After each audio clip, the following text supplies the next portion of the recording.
Welcome back to another great episode of Mental Health Matters with Dr. Scott Terry. You are listening to KRUU FM 100.1 on your FM dial.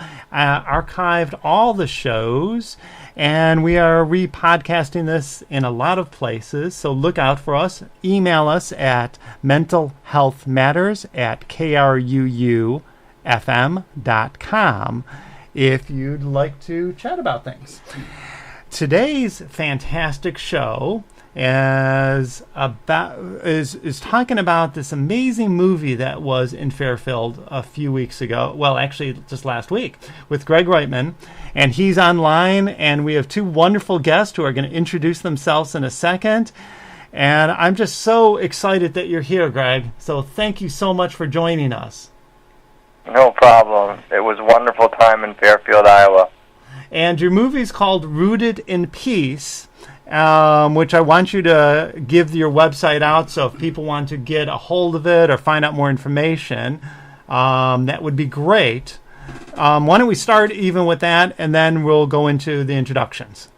Sure. I mean, obviously you can go on Facebook and you can, type in Rooted in Peace and become a fan, or you can go www.rootedinpeacefilm.com and you'll find some information about the film. You'll see a 3-minute trailer that's pretty provocative, and you'll see some other stuff and some people that are in the film.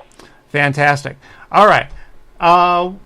So why don't let's introduce our other co-host today, Kathleen Casey. Hi there, I'm Kathleen Casey. And you're here today because... I'm here today because I would like to chat about different parts of the movie and philosophies.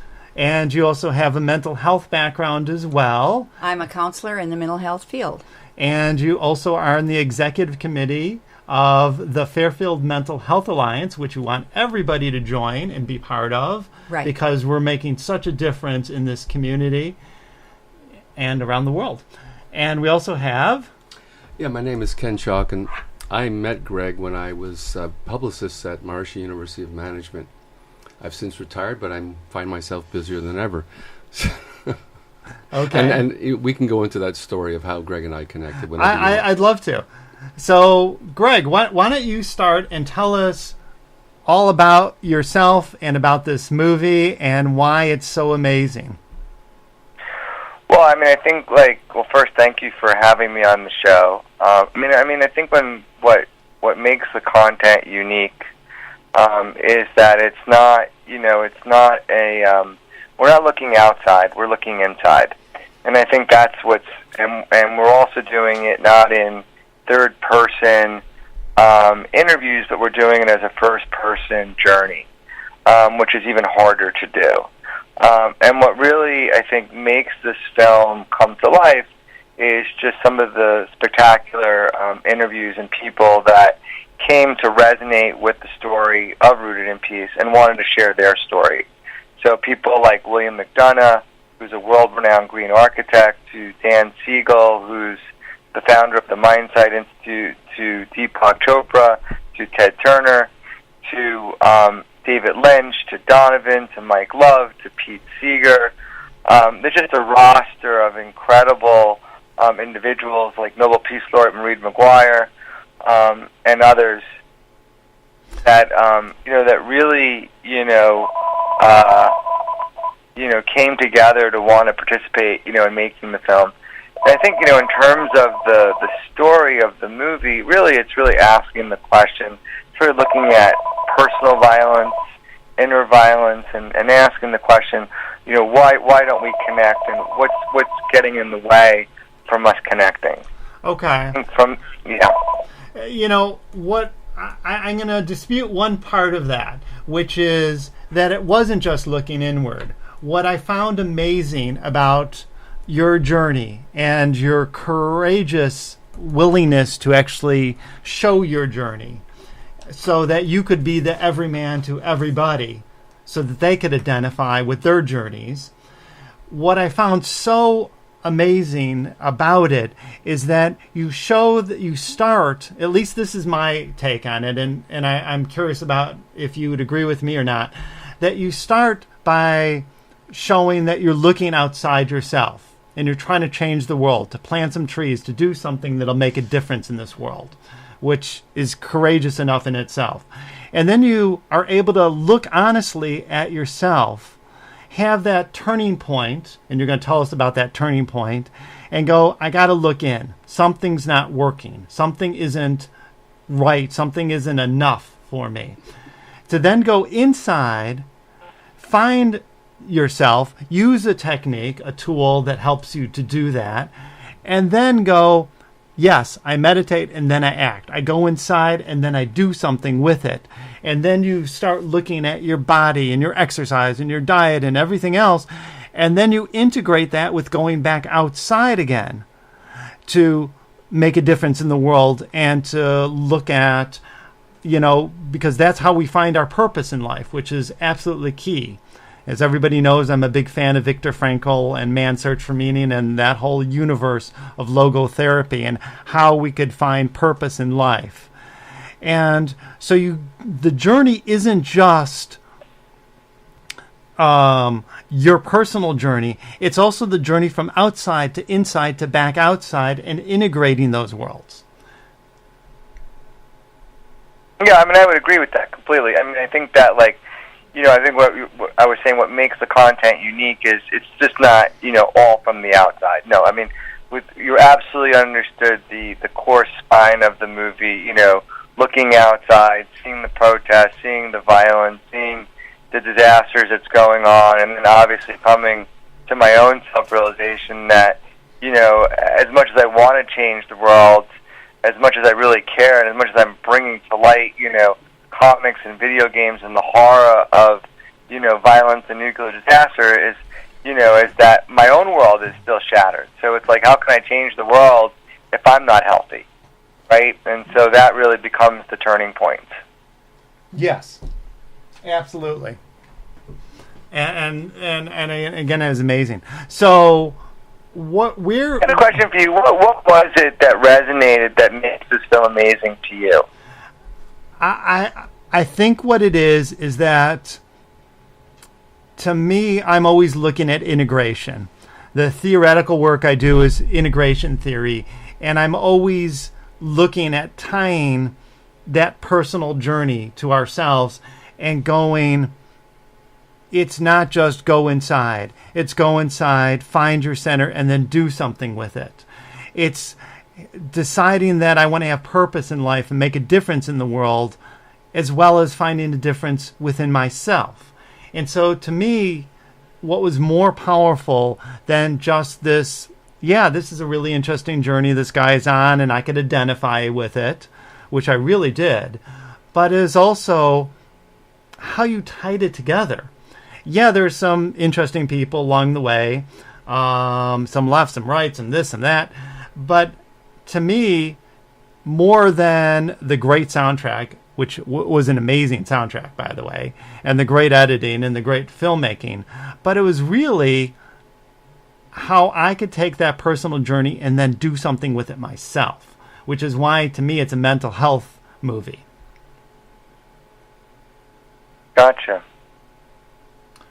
So we'll think about that.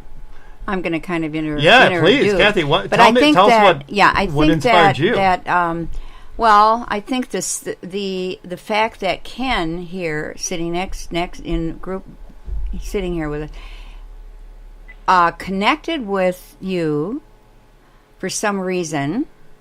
I don't know what happened, but I like to know that story. And I think that if we look at how nature really got all this together, that was no accident. Would you share? Yeah. Well, I guess I can start off with my version and then Greg could give his. But like I said, I got a phone call one day to my office from Greg Reitman, and he was telling me about this film he was wanting to make. And now originally, of course, he had a whole different concept. And as it evolved, different voices, a variety of different voices were coming into the picture. And I felt there was nothing cohesive holding it all together. And of course, he was at the stage where he was marching for peace, planting trees for peace, but I felt that he was missing the point, as he so eloquently explained to you, that he had to start with himself. And of course, the turning point for that was his girlfriend at the time, now wife, Britta Peterson Reitman. So the idea was that first you have to change within. You have to become the change you want to see in the world. You know, and change begins within, as David Lynch so eloquently puts it in all his concerts. And so I think we talked for many months, and I think we talked for a year, actually. Wow. No kidding. That's right. Wow. We talked for a year. That's right. For a year, and I think that Ken, I think had mentioned. I think he kind of came out and said, the Beach Boys are coming to town, and my wife at the time, my girlfriend was from Iowa, and I said, hey Britta, let's go away. And Ken's like, look, if you come, I'll help you. I'll help you organize, and meet some people, and I think that was really the beginning of our relationship. How did you actually meet up with Ken, specifically? Well, when I came in, he was right there to greet us. We literally got in. We stayed at the honeymoon suite. He found a small little house that we stayed down below in like a little bungalow, and he was really front and center in terms of organizing every shoot that we were involved in Fairfield. And it's very sweet because for me, Greg, this was a fulfillment after 1 year of pitching and talking and you sharing what you were wanting to make. And so I was thrilled to have you both come and introduce you to all these key people. And of course, you did a lot of interviews. Some of them never made it into the film. The film's theme was readjusting itself as he was going along.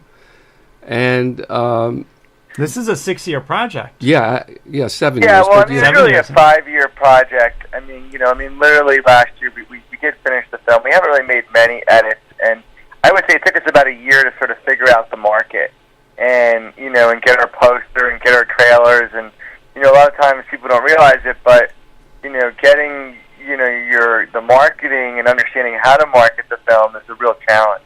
But I was going to come back and say I think I realized why this film is so important. And it just hit me now.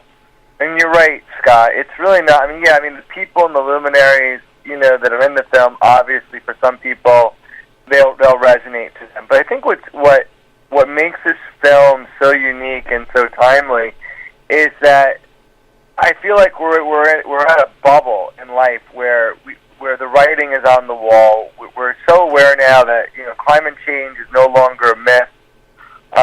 We're seeing the onslaught of our own inner violence and outer violence that's portrayed every day. I think there's 47 people that get shot every day in America. You turn on the news and you see the debate and the anger between Netanyahu and the country of Iran. And I think that what this film provides is like a stethoscope. Like you can really see yourself. And you can really see your world, and what's wonderful is that there's a sense of hope that you can actually change yourself. There is a pathway. You know what I mean? And even though, for some people, you might be, 200 pounds overweight, or for some people, you might not be hiking or biking, but you can really relate to the concept of what inner peace is in a way that's non-threatening. And allow yourselves to really change. Allow yourself. Like someone said to me, that evening in Fairfield, oh my God, those heart, motion graphics. They were so compelling. It took me visually into the movie, and I think that's really why this film I think will stand the test of time is that the filmmaking. And just all the pieces and just how nature sort of aligned itself provided a way where, I am a fellow Sundance alumni filmmaker, and I have made, this is my third film, so there were a lot of really great artisans that were able to contribute to the work. And, with all due respect, when you put great people in the room, the opportunity for greatness to occur is a lot higher. And I think that's what it is. And I think it's also a snapshot of reality. for a lot of people, they could see their own inner reality. And I think I don't think anyone's done that, to my knowledge, in a way, holistically, from, mind, body, heart, all the way out, to the real world. Absolutely. By the way, you're listening to Mental Health Matters with Dr. Scott Terry, and today we're talking to Greg Reitman about his incredible film, Rooted in Peace, a fantastic film about this journey. And I want you to give us a little bit more narrative about the actual movie itself for those who haven't watched it and why they should. We're talking about... the other thing... Go on, I'm sorry. No. I mean, I'd like a little bit more about the actual movie, because some people well, that sounds great, but why should I go see it? Okay. Look, it's really simple. If you look at Rooted in Peace, everybody wants to find some form of peace in their life, and reality is that conflict, we live in conflict. We just don't know how to deal with our conflict. And we're not taught how to deal with our conflict. And so this becomes a challenge, whether you're in a relationship with your mom or your dad or your girlfriend or your sister or your brother, or just a friend. There's something that comes up that might upset you, and how do you deal with that? And I think, part of when we talk about mental health is, just the physical, brain just being able to function in a way where you can self-express yourself in a way where you're complete with the person and you're not, knotted. And I think a lot of people, and even myself, we have knots. And, that's kind of like what this film is about. It's really, it's unknotting the knot, so to speak. It's getting to the core of what we all want to get to, which is that, that blissfulness, that peacefulness, that consciousness of just being alive and having your life work for you. And I think that when you see this film, you see this guy, and in a way, there's parts of him or attributes of him that you might see in yourself. And I think what makes this film so compelling is the power of love, and how love is transformative, and what love can actually do. And when you open your heart, the possibilities that can unfold. And I think in this love story, what you find is this non-functional human being becoming functional, and how love becomes the conduit in helping him find his peace. Okay, so what I want to ask then is, I did see the movie, so I know what it's about, but maybe you could tell the audience about, then how did you find this inner peace, and how did you find this love? And where did you start from? Where did you start from, and where did you get to? What did you use, a technique, or, maybe tell the audience all about that? Yeah, for me, I never meditated. So you're asking, I was like the perfect guinea pig, when I met Donovan, and, he said, we're going to come to Iowa, and we're going to come to the David Lynch weekend, then interviewing David, and then him saying, my favorite question, are you meditating? And me looking at him and saying, I'm not sure what you're talking about. And, and then me coming back to the Beverly Hills TM Center, and, and getting my mantra, and learning how to meditate. And, from that point onward, I would say in like November of 2009 or December of 2009, I would say within 2 or 3 weeks, my world started to change.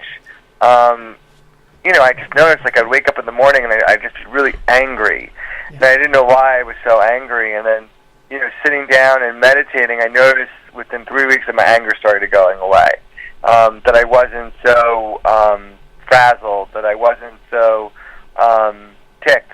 I also noticed, a lot more, I was, in my decision making, I was a lot more coherent. So that also helped. What you're saying, Greg, is so true, because, we developed a relationship, a friendship. He became my younger brother, basically.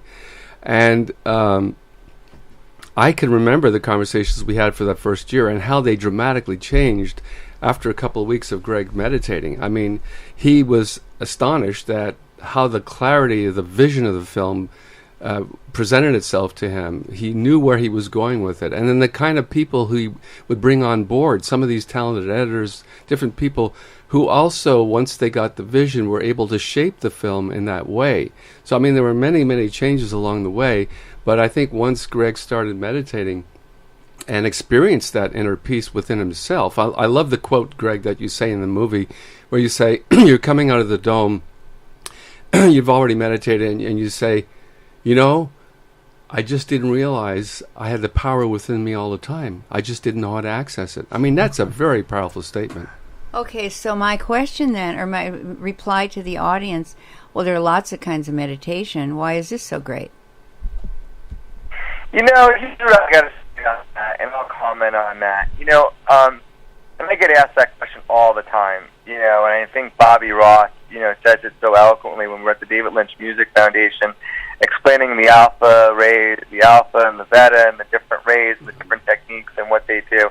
You know, I think at the end of the day, meditation in the most genuine sense is good for mind-body health experience. And for some, you know, mindfulness meditation might work for them. For me, you know, what I found with, you know, flavoring all the different ones was, you know, when I did my TM, when I was transcending and doing my transcendental meditation, I had the most profound experience. I was able to go deep within and really move, you know, some stuff that was just needed to move. So, you know, I'm always a fan and a favor. Like when people say, "Well, I do this meditation," you know, is there anything wrong with it? I always say, "No, that's great." You know, because I just feel like, you know, like if you're meditating, at least you're doing something, and something is better than nothing. Though, again, I can only speak from my point of view, what worked for me, and, you know, in TM, I found I had the most profound effects. Oh, okay. So to get you there, step back 1 second. So explain a little bit more in the beginning of this movie. Where did you start from? What were you seeking? And then how did you get to even wanting to meditate? And then what did you do afterwards? So let's step back for 1 second and start at square one. Well, I mean, originally, if you look at the film, it really started out. I mean, the best snapshot I could give you is, you know, the Pete Seeger, you know, scene with Beacon Hill, right, where you have the war veterans on one side of the road, and you've got the peaceniks on the other side of the road, and you've got this guy who's trying to figure out the meaning of peace, and, you know, and at that moment when the lights are turning yellow to red, I often question, you know, do they stop or do they go? When they were honking, who were they really honking for? Were they honking for the peaceniks? Were they honking for the war veterans? Or did they really understand what they were honking for? And I think, for me, that was, you know, the point where I was getting with the film, where I was seeing all these peace marches, and I was seeing, you know, the violence, and, you know, it's like, okay, well, where does this story go? And, you know, when I went and saw Beacon Hill, and I got invited by Phil Sowers to come up and meet Pete Seeger, and you know, when I saw it, I was like, oh, wow, this is such a great metaphor for the film, because it's exactly, you know, where I'm at in my journey, which is really figuring out, like, is it yellow? Do I stop? Or do I go forward? And do these people really know what they're honking for and what side? And in the same sense, why do the veterans not talk to the peaceniks? And why are they so angry?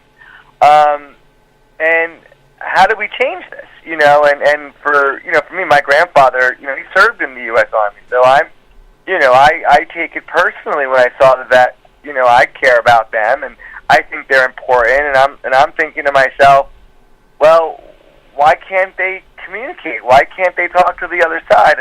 And so this was really, I felt, the court getting to the roots of the film. And I think the other point also was when I was planting my tree, and when that shovel hit the concrete, that for me was also a really solid point to realize, you know, a tree's not going to take root, you know, on concrete. And even when we were there and they really wanted to plant the tree, and it was August and it was warm, and I was like, you know, I don't think this tree is going in the ground. And, it's almost like you have to understand like the natural order. You have to understand like when you can plant trees. Like tree planting isn't in August or in the summer. Tree planting is in the fall or it's in April, and it's a seasonal thing. And so it's like, again, it's like as I was going through this process, I started to build my own questions. And I think that the time when I started to talk with Ken, it became clearer for me. When he started talking about inner peace, I was like, okay, well, we'll have a look at this. You know what I mean? Like, and I think that's kind of like what makes this film really entertaining is the innocence of the filmmaker. The innocence of not knowing who Maharishi Mahesh Yogi is and not knowing the backstory of Donovan and Mike Love and the Beatles, and we all know who the Beatles are, and learning, their experience in India and what they went through and their own seeking, and and then finding their inner peace, and I think that sort of drew me to like say, hey, look, I know the Beach Boys, for years. What are they doing in Fairfield, Iowa? It just seems sort of like out of the ordinary, and so it was my curiosity, I think, that drew me forward, and I think that I've always been a curious filmmaker. I mean, if you look at all my films, they all have a sense of curiosity, which led to my discovery of some great things. In all my films, and I think this film also lends itself to that. There was something that needed to be revealed. And in that revelation, came, the wonderment of, what Maharishi Mahesh Yogi was bringing to the West, of the idea of yoga and meditation and the idea of finding inner peace. And so for me, like I grew up loving the Beatles. The White Album was my favorite album. So, when I was online and seeing all this stuff, it just drew me even further. Okay, so we're just about out of time, and I it's fascinating looking at that essentially existential crisis, and essentially even wanting to go in this direction, to be honest with yourself and go, something isn't working. I love in the mirror how you're looking in the mirror, and you're not happy with your body. You're not happy with who you are. So I want to give you just, if there's anything else you'd like to say in closing for today, how you took that transformation and then looked at your exercise, your diet, your sleep, your meditation, and it all ravels back to love for you. That's the impetus. You wake up in the morning and you stop and look, I have a trainer now, and I was just in the gym and with him this morning, and one of the things we talked about was, look, I'm on the road for 4 or 5 days, and I'm not in the gym. I need a workout, that when I'm on the road, that can continue to keep me regimented. And I think that's really what it's about. I think it's like it's just to be able to communicate and to be able to figure things out to get what you want. And and I think that's what we all want at the end of the day. We all want to be healthy, and we all want to be fit, and and there are solutions out there. And I just think I think what makes this film sort of unique in the way is that that's what it was about. It's about health and consciousness. It's about one man's, personal journey to find inner peace, and along the way, realizing what's important. Absolutely. Thank you so much, and I'm so glad you joined us today. That was amazing. And give us, everybody, the name of the movie again and the website before we close out. Sure. So the film is called Rooted in Peace, and you can check it out on www.rootedinpeacefilm.com. Thank you, Scott. Thank you, Greg. And thanks. And we got to go. So thanks. Bye.